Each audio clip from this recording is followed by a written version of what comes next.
I think that's a louder cheer than Bernie Sanders got when he was here 2 weeks ago. So well done. But nice. thanks for coming along today. My pleasure. I'll ask a few questions, and then hopefully you've got some entertaining and witty questions to ask as well. So we'll get some from the audience too. So I mentioned in my introduction that you're on tour at the moment, and you've been spending a lot of time this year on it. And that's after 7 years from your previous stand-up tour. What brought you back? I never went away, it's just that it kept getting pushed back. And I think the difference was I always considered stand-up as my sort of second or third job. You know, I thought of myself as a writer, director, and TV shows and films sort of came first. You can't put a tour on and then change your mind because tickets have been sold. So you have to know you're not doing something for a long time. And I kept doing more things. And when you do it all yourself, if you write and direct it, you know, 3 hours of TV, which is what I do for a series, that takes me a year, you know? So The Office, Extras, Derek, Idiot Abroad, which are all 2 series and a special, is 3 years work, and you can't really interrupt that. So it was just that it got second place. But now, I don't know why, but it's #1 on my list. Now I could give up TV and film to just do stand-up because I love it more than ever. I don't know why. I realise what a privilege it is. It's sort of the last bastion of self-censorship outside the novel. You know, what you say is what they hear. There's no one interfering. It's a good time. It's a really good time for stand-up. And I think that I think I've probably acquired old people's rights. I'm at that age where I can say what I want, like your nan used to, you know? So yeah, I'm absolutely loving it more than I ever did. So you just said now stand-up's great because there's nobody interfering, and Yeah. you're obviously renowned for speaking what you think, and you're probably one of the most controversial comics out there. Do you feel in the industry today there's a real movement to be more sensitive and hold back and being afraid of offending people? Well, firstly, if someone says you're controversial, they're only right by definition because they've said it. I think, you know, Darwin was controversial when he came up with the, you know, origin of the species. You know, I think people lump you in with shock comedians who try and hurt people's feelings or say things that you know, they're like trolls, and I'm not. I'm always sort of doing it for a reason. You know, and I've always said just because you're offended, it doesn't mean you're right. Some people are offended by equality. I'm never trying to offend, but in this new tour, it is about freedom of speech and offence culture and all that. But I've never considered myself. I don't know. I think I got that reputation from the Golden Globes, maybe, where I gently ribbed some of the richest, most privileged, beautiful people in the world. And they couldn't take it. You know, but I mean, if I can justify every joke. I can justify, and I think some people get offended when they mistake the subject of the joke with the actual target, particularly when you're dealing with taboo subjects. And I do deal with taboo subjects for a reason, because I want to take the audience to that place they hadn't been before. You know, I want to let people know that a joke about a bad thing isn't the same as the bad thing. It's not even necessarily condoning the bad thing. It could be anti the bad thing. It could be veiled in irony or satirical or whatever. But I think people have to, you know, look at what a joke is, what the real target is. So I'd only say I'm controversial because I talk about controversial subjects. I don't think the content is. It's funny because comedians always get asked, "Is there anything you wouldn't joke about?" But journalists don't get asked, "Is there anything you wouldn't write about?" And all we're doing is discussing a subject, but very quickly and hopefully with a punchline. So it just depends on the joke. Comedy comes from a good or a bad place. What looks like cruelty or, you know, controversy, sometimes it's trumped up. Mm-hmm. You know. So, on the topic of things that journalists wouldn't write about and what comics would and wouldn't make fun about, do you think people can effectively satirize or joke about what's going on in politics today? Look in the UK or the US, you've said a few things about the general election, you've said a few things about Trump. Do you think that's something that people should make fun of, or is it too serious that they shouldn't? You can make fun of everything, but you've got to know that people have the right to be annoyed and offended and come back at you and make fun of you. So it's not whether you're allowed to. People want to find some sort of justification, but morality isn't absolute, and it's relative, and an offence is subjective. So offence is about feelings. So particularly in America, it's come down to sort of two tribes now, that you're either with him or you're against him, and I try and keep politics out of comedy because I think comedy is an intellectual pursuit, and as soon as you start relying on the audience agreeing with you, you're suddenly rallying, and I think it loses something comedically. On both sides. I've seen, I won't name it, but I've seen he was a northern comic, and he came out and he just said, "What are we going to do about all these fucking immigrants?" And he got a round of applause, and I just thought, well, that's not a joke. I wasn't offended by. I was just offended that it wasn't a joke. That was the offensive bit for me. It was, you've got so you've got to be careful with politics, that you're not just spewing your side, and I think it's very important as well in comedy, if I'm going to go after anything, that I'm the butt of the joke sometimes, and that's fun for me, that we. In all my work, whether it's The Office or stand-up, I'm usually satirising ego and prejudice and all those things, and I often play the guy that gets it wrong. In fact, when I started off, I on a thing called the 11 O'Clock Show, it was a satirical news show. I played a sort of an out-of-touch, sort of right-wing, bigoted bore. Okay, with heavy satire, and people got it. And this year, I'd already started writing this, and because there was such an angry divide, just suddenly on Twitter, half the people had MAGA in there, and a picture of the flag and holding a gun, and the other half were crying.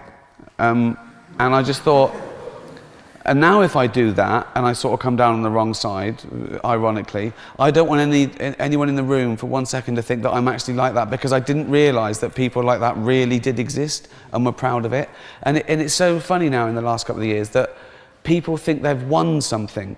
Like after Brexit, people were out with placards saying, "We won, go home." And I was thinking, what did you win?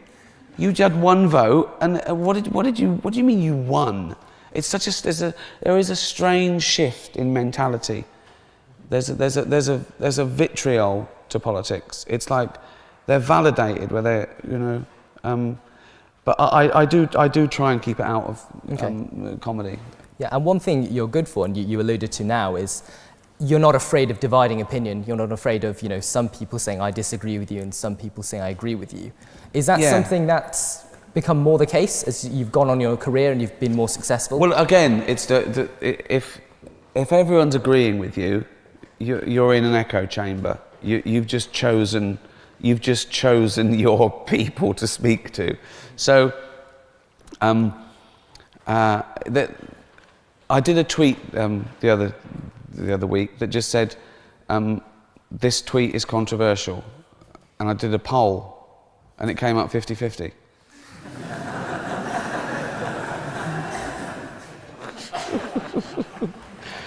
It's controversy is just someone saying something that someone else doesn't agree with, but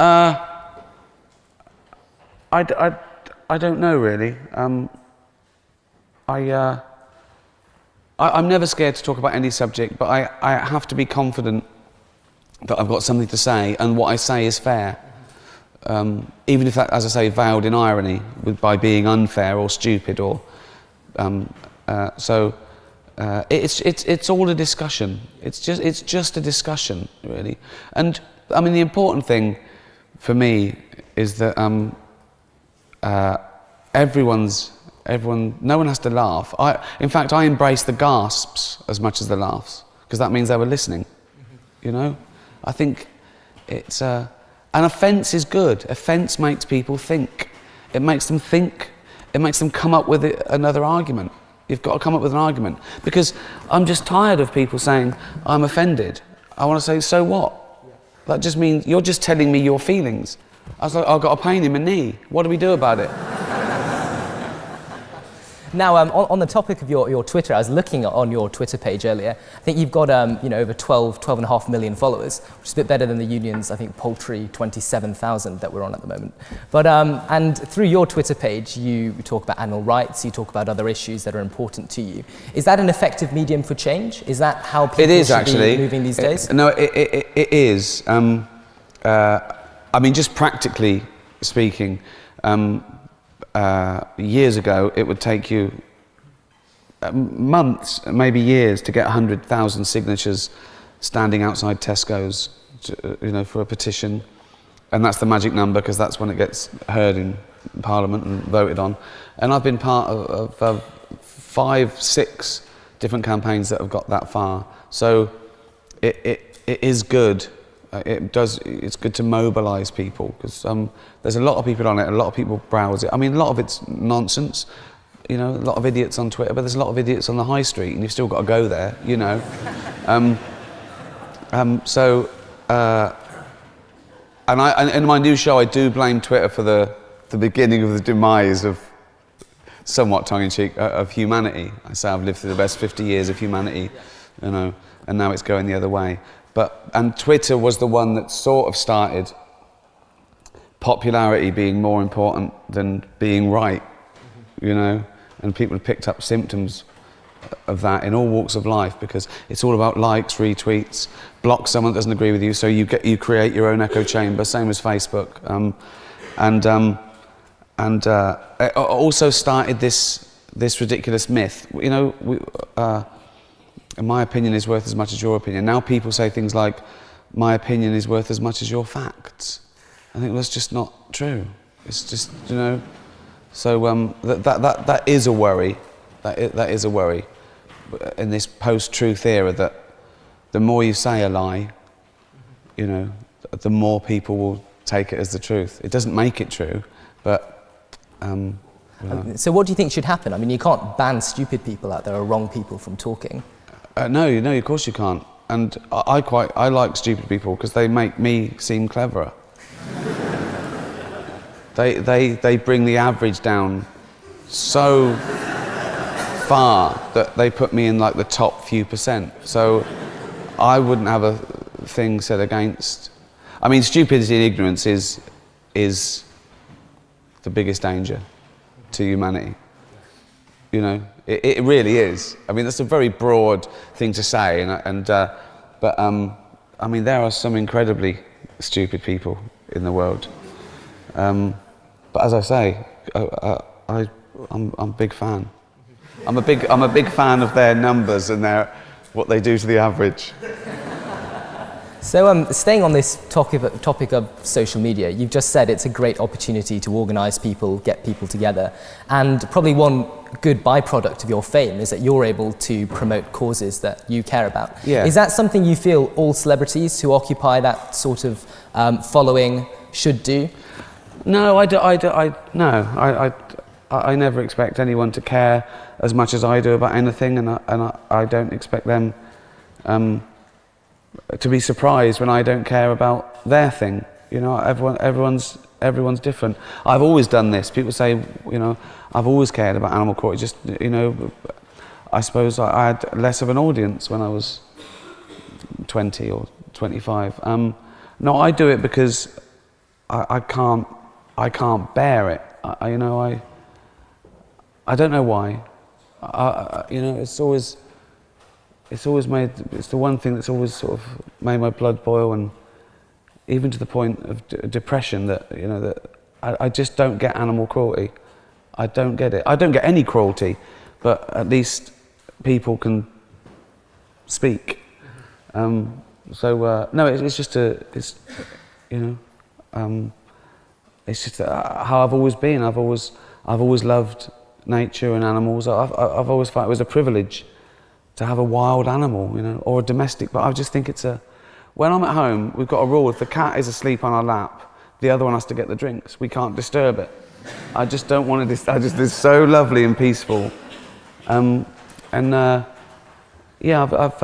I do. I suppose I'm probably over emotional over animals. We personify them, and but yeah, I've always felt that way. I probably care more about the individual cruelty of an animal than animal husbandry or wildlife conservation in a way.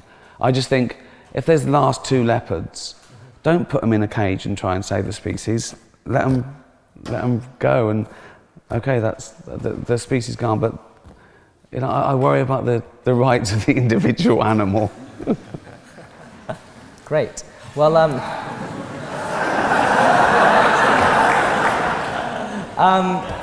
so moving on to a different topic, I mentioned in my introduction, you know, The Office has been remade, I think, 6 or 7 times now. Local remakes. Yeah, I think the last one just happened. It's not out yet. I think it's a Finnish version. But the you know, when you first came up with the script and the idea, that was over 15 years ago. Do you think it's a show that would be commissioned today? Do you think humour's in the same place? Well, I don't think it would be commissioned then if I had made my own little demo of it. Because if you think about it, it doesn't jump off the page. You know, middle-aged man says a joke that no one laughs at, looks at the camera, touches tie.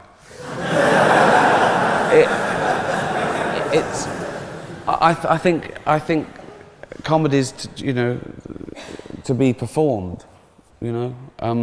So I had to show them what I meant, and it was a slightly different show because it was about because it was steeped in realism. It was a fake documentary, so it had to be real.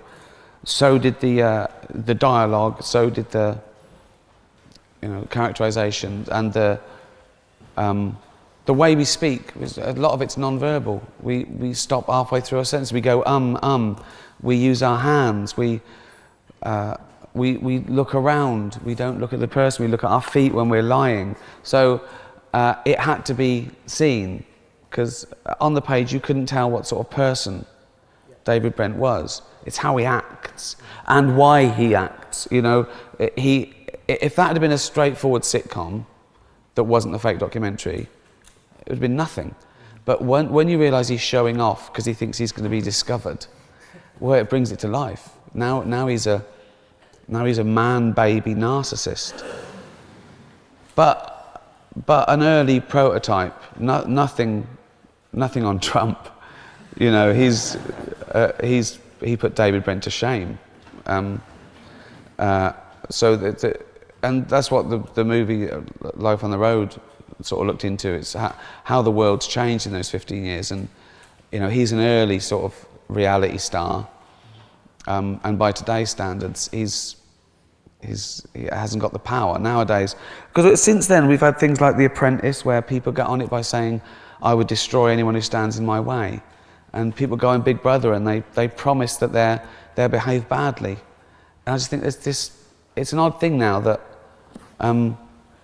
there's no difference between fame and infamy. People do bad things to be famous, and they get rewarded for it. There's people that do nothing to be famous. They just live their life like an open wound, and they're rewarded for it. If they think that's reward, some people use it as therapy. How often have you seen like a celebrity who's fallen from grace, often through no fault of their own, but they go into Celebrity Big Brother and they say, "I want to show the public a different side of me," and I'm thinking, why do you care? They want you to fail again. This isn't good for you. So it's all come together. That reality, that bravado, that machismo, that bragging about how ruthless you are in business, and it's very odd. Do you think we have a warped sense of reality now, given the abundance of all these different reality programs that are out there, and people who are allegedly ordinary people going on TV and saying ridiculous things, and this circulating all over the internet and all across? Well, it's not even reality anymore, isn't it? Because it's so contrived. You know, now they condense it. Now they contrive situations. There's no real reality shows anymore. But it's pure. It's aimed to appeal to our sort of voyeuristic tendencies, and we're all guilty. You know, from X Factor, when they, in the preliminary rounds, they wheeled out the mentally ill to be sniggered at by millionaires. We're a part of that. People having proper nervous breakdowns in Big Brother, we're all part of that. And that's what drama is. When it's real, it's conflict. We don't want to watch 12 people sitting around having a nice conversation. We want a fist fight if we're gonna, that's so it does appeal. It sort of appeals to the worst of our instincts, I think. Earlier we touched on the idea of ego and prejudice. You said this is something you're interested in exploring. Your tour now is called Humanity, and I think that probably sums up lots of your different work, both for film and TV, looking at people's stories, their lives and their egos. Turning to yourself rather than any character you've written or played, do you feel fulfilled with what you're doing today? Is there some other big challenge or big project you'd like to take on to give you more fulfillment? I don't know. I've just always got up in the morning and wanted to fill the day with as much fun as possible, I suppose that's everything I've done is sort of slightly existential as well. From The Office, it's about, people becoming 40 and are they doing the right thing? Derek, it was about people at the end of their life, what can they pass on? Even my children's book, Flanimals, was about the sort of futility of life and nature and ironic deaths. And I don't know why that is, really. I think it's funny. I think it's funny, life. I think it's amusing, because we take everything so seriously. We care about everything passionately. We have fights, wars, worry about little things, and then we die. And we're left and there's nothing. It was pointless. Pointless. We return to the stars. So I've always thought I want to fill my days with fun. And if the end was tomorrow, would you be happy? Oh, well... Hopefully not, but... Well, no, but, as I often sign off on Facebook, and Twitter, I sign off, I hope you die in your sleep. And that's the nicest thing I can say to anyone. I hope you die in your sleep. If someone said, if we all died in our sleep, I wouldn't care about anything. There'd be nothing to worry about, because that's what we worry about. We don't worry about not existing. We worry about, oh my God, am I going to be squashed by a safe and be on the street, and am I going to fall on a spike? Is it going to be a long, lingering death? Am I going to be eaten by wolves? Whereas if I said, no, you're going to die in your sleep drunk, I'll go, bring it on. Well, on that uplifting note, let's get a few questions from the audience. If you'd like to ask a question, please raise your hand. If you're selected, wait for the microphone to reach you before asking your question. Is anyone particular you'd like to pick? Oh, sorry, was that... well, I'll pick somebody, but sometimes the speakers like to pick their own victims. This is horrible. I don't want to... Well, I'll find someone first. Right, the person over there, towards the front, third row.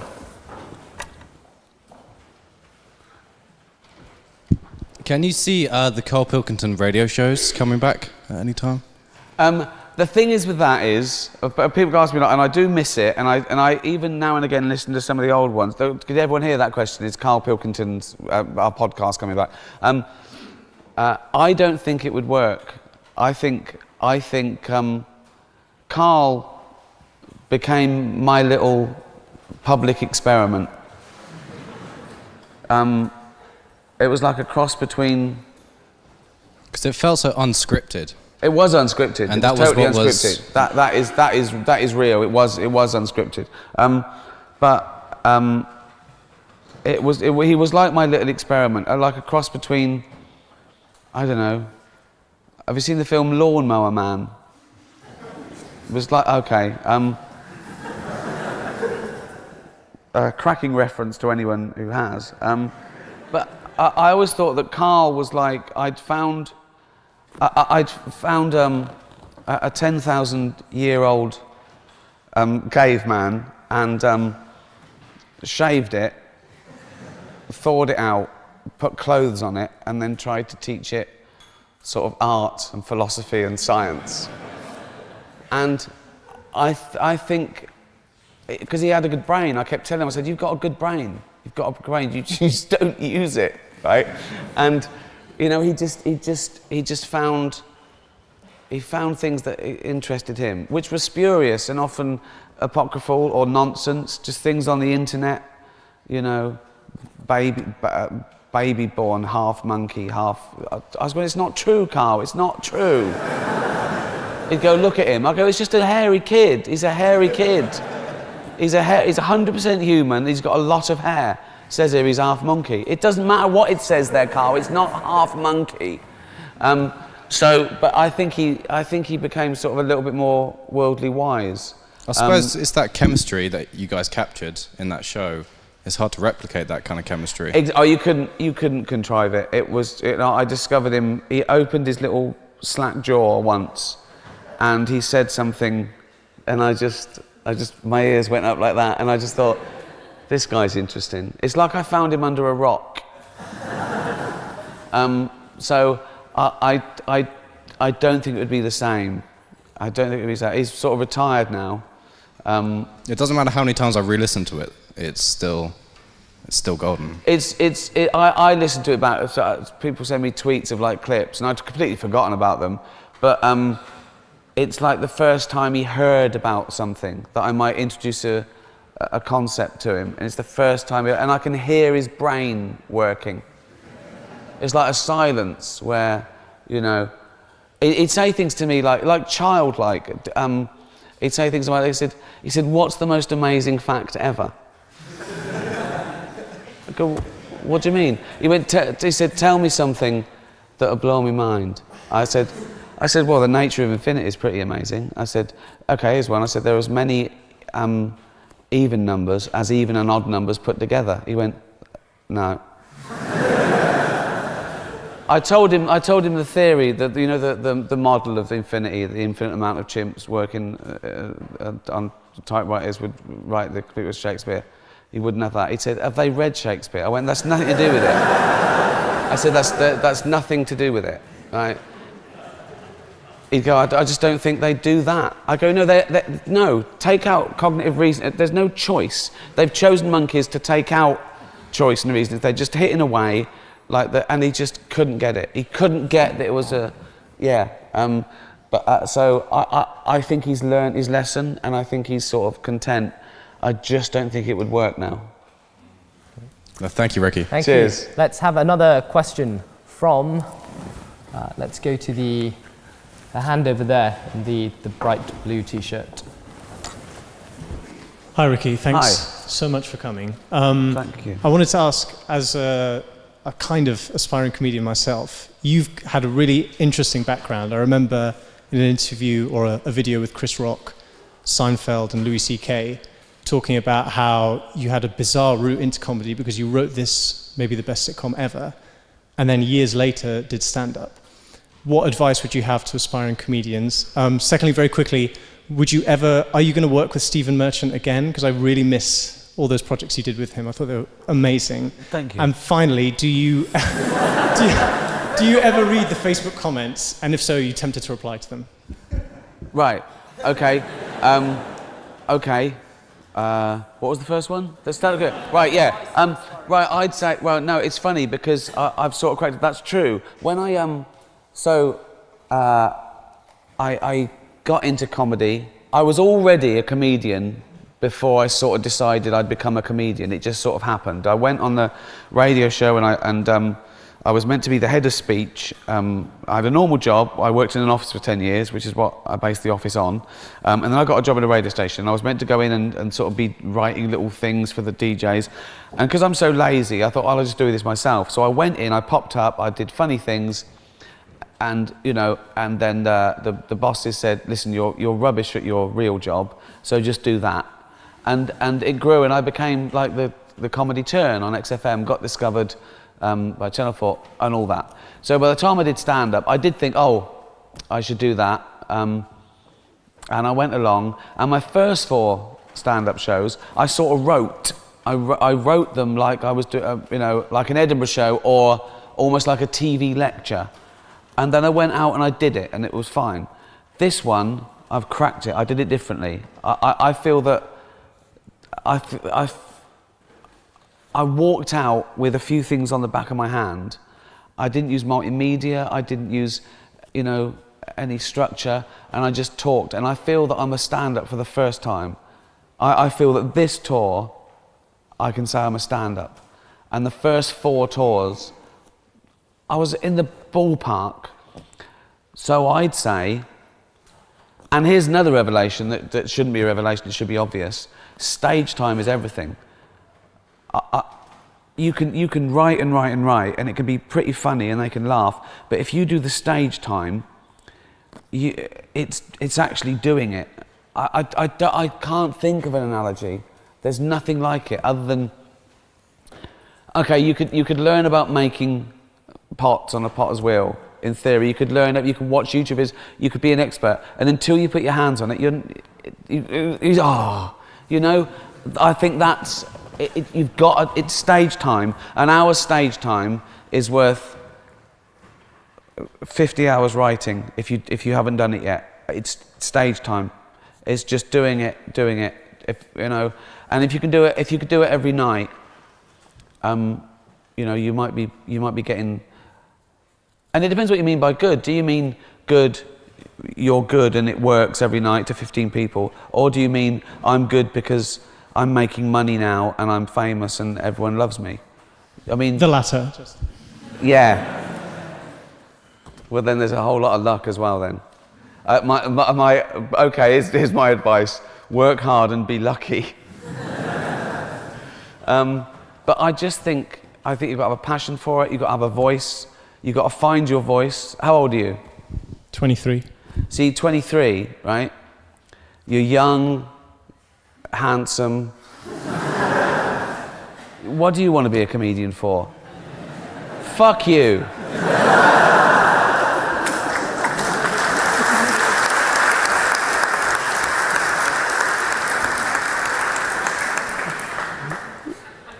Great. Okay. Another question then, please.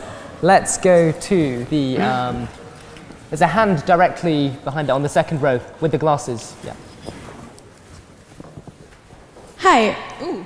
Hi. Shit. Okay.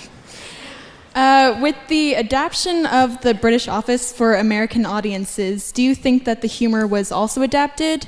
And what do you think the difference is, if you think there is a difference at all between British and American humor? Okay, I've thought about this a lot. Okay, doesn't mean I'm right, but I've got a good answer. Well, there's no real difference in humour, right? Humour, you know, everyone's different within their own what they find funny, but humour is just about the same. It's what we all have and what we all use. I think we mean, when we say humour, we mean comedy. Is American comedy different to? Because we're all the same. We're outside cultural reference. You know, I think, and before I got onto The Office, even just doing stand-up, people think it must be, oh, what do you change to go to America? I don't change anything.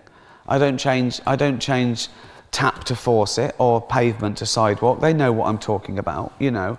I don't talk about last night's Big Brother winner. I don't, you know, but when you're I try and deal in sort of universal subjects, and outside, you know, language barriers, the people are the same. There's dumb people and there's smart people. That's the big difference. That's the only difference, dumb and smart. right? But the difference between American comedy and English comedy, I think, was highlighted in the difference between the English and the American office. And that is, in Britain, we like the underdog. We love the underdog. We have a, until they're not the underdog anymore, then we don't like them anymore.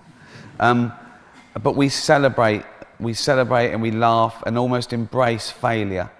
Whereas Americans, it's a myth that Americans don't get irony. That's ridiculous. It's a total myth, right? But they don't use it all the time like we do.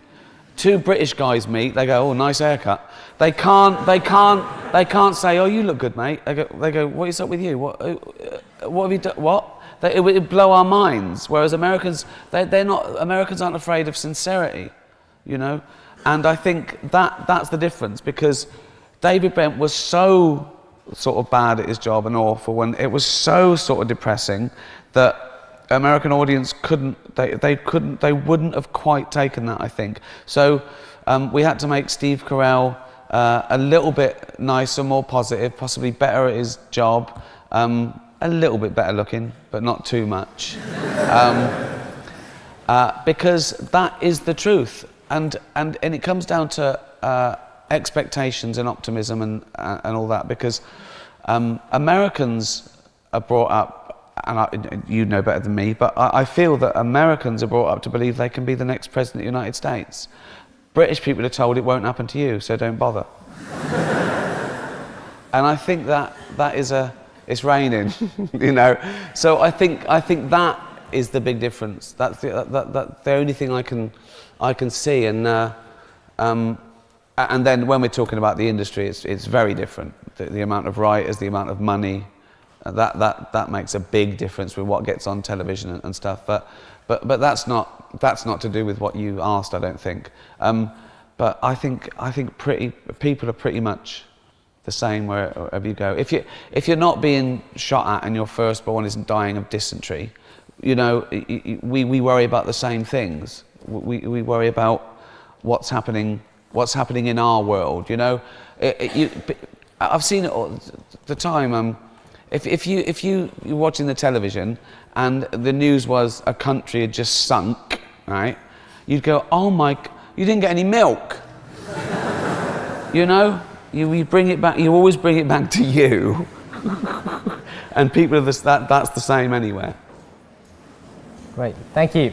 Let's go to the hand at the very back on the end of the row.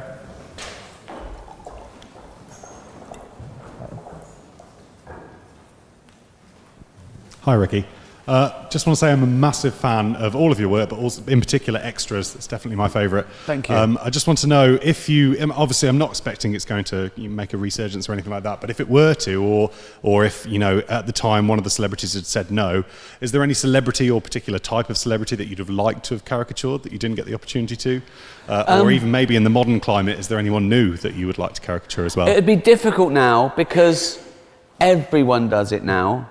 Everyone, when you know TV is now reduced to what 2-minute clip gets on YouTube for hits the next day, everyone's done it. You know,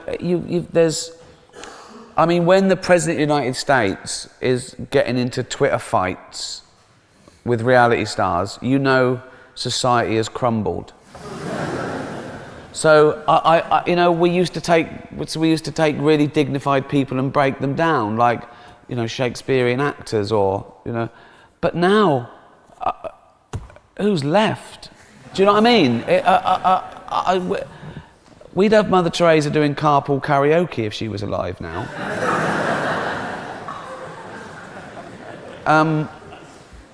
So I don't know if Extras would.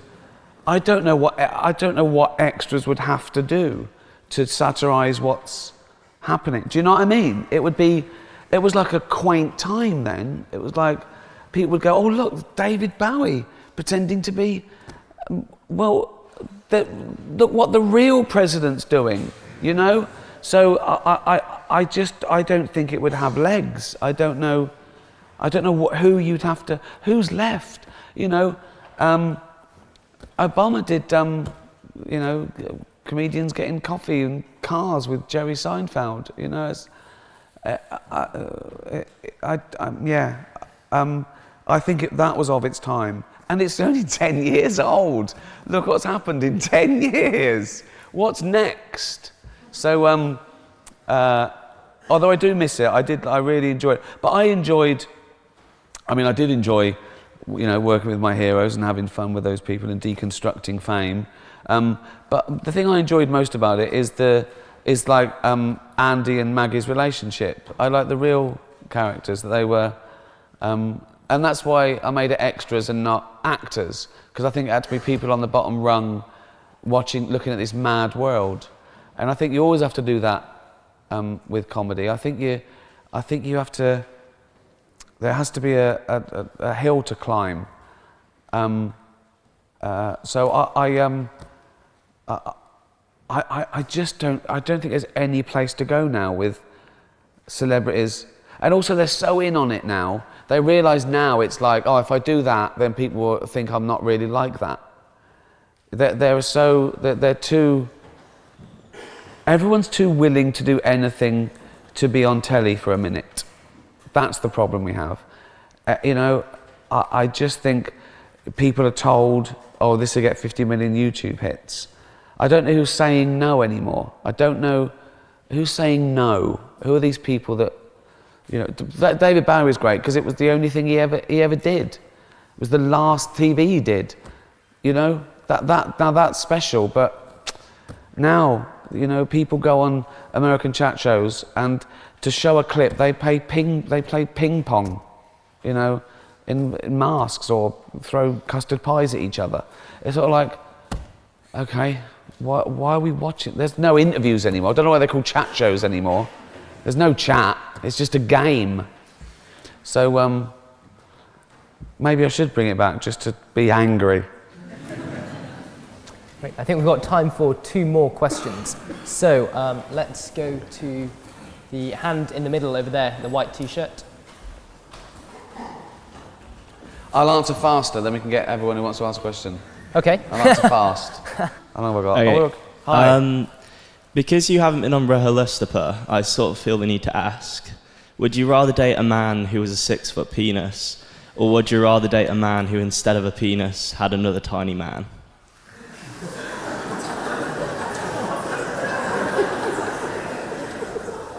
The 6-foot penis, right? He is basically a 6-foot penis, but he can talk. You're sort of free to interpret.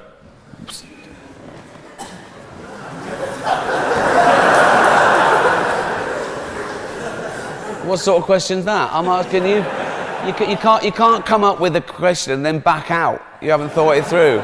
So he's a 6-foot penis who walks along on testicles, presumably, right? He's nodding now. I'm going to get away with anything here, right? So he hasn't got a face, or he has got a face? So he could have like a little face on the helmet. Right,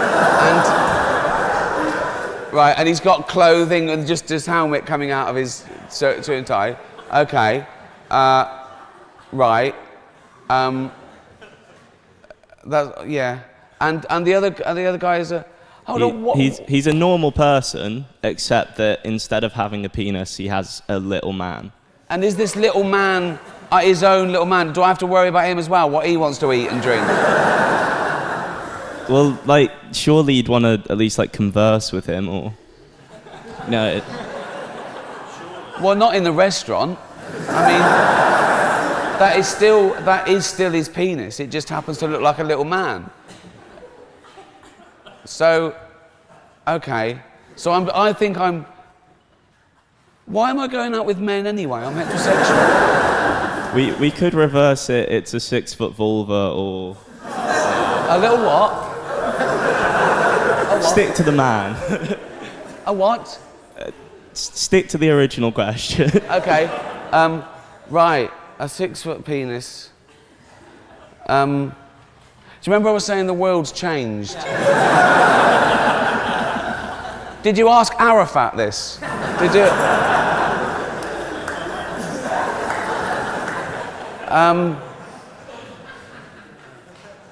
Listen, I can't be seen walking down the street with a 6-foot penis.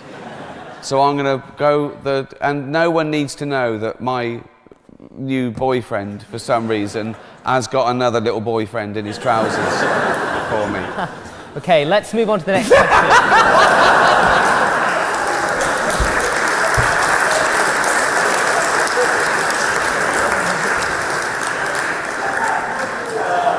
Oh, how was the Oxford Union? Wow, yes. Eric, thank you for your talk today. I was just going to mention that I was quite amused that you said you don't bring politics into your comedy when you did a stand-up show entitled Politics. Yeah. But I was going to say, you're in Oxford at the moment, in case you didn't know. And I can tell by the question, yeah. and Oxford and Cambridge have produced some really, really good comedians, and Rowan Atkinson, Stephen Fry, and a whole host of others. You went to UCL yourself. I wonder, do you think you need to be clever to be funny? Is there a certain amount of intelligence required for comedy? Well, I don't know. The answer is no. You don't need to be intelligent to be funny, because there's lots of types of funny, isn't there?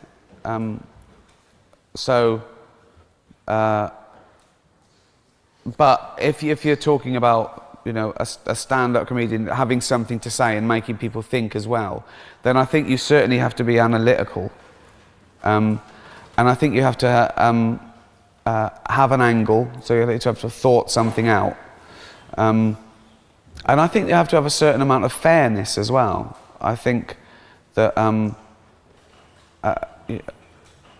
I try and make my jokes. I try and make the targets fair. I don't joke about things that people can't help. I joke about people's behaviour often, and that's just personal. And I also think that it is a bonus if you can make people think as well as laugh, because a laugh's easy. I could fall over and you'd laugh, right? Thanks a lot. In fact, one of you would film it for YouTube, I imagine, or earn £250 for. So I think that comedy at its best probably is clever, but then there's something very nice and visceral, and it is funny to see someone fall over. I mean that sort of metaphorically, but I love Lauren and Hardy, and what was nice about them was the sort of relationship that was so precarious, and we were laughing at their situation, the pretension of one, and the guy who didn't care. But the guy who didn't care, the pretentious guy who thought that he was cleverer than the other one, he always ended up down, face down in the duck pond. So I think if you analyse most comedy, there's something clever in it. There's another layer, as opposed to it just looking at YouTube clips of people falling down cellars, which are hilarious, by the way. Well, I was just going to say, the reason I asked that question, because you were talking about Carl Pilkington earlier, and I don't know if you would say that he's a clever man, but he was certainly incredibly funny. He was incredibly funny, but it was his attitude that was funny. And if you took it by himself, there was still the relationship. He still needed a couple of pretentious media types thinking that they were winning, but they were losing, because he didn't care what we thought. So there was still a little bit of a dynamic going on. Not just... If Carl Pilkington went on the radio and said, "All right, world, here's what I think, monkeys and that," people would go, "Why is this bloke telling?" But because he was goaded by a couple of pseudo-intellectual media types thinking that they were embarrassing him, there became a texture to it, and people wanted him to win. People loved him winning.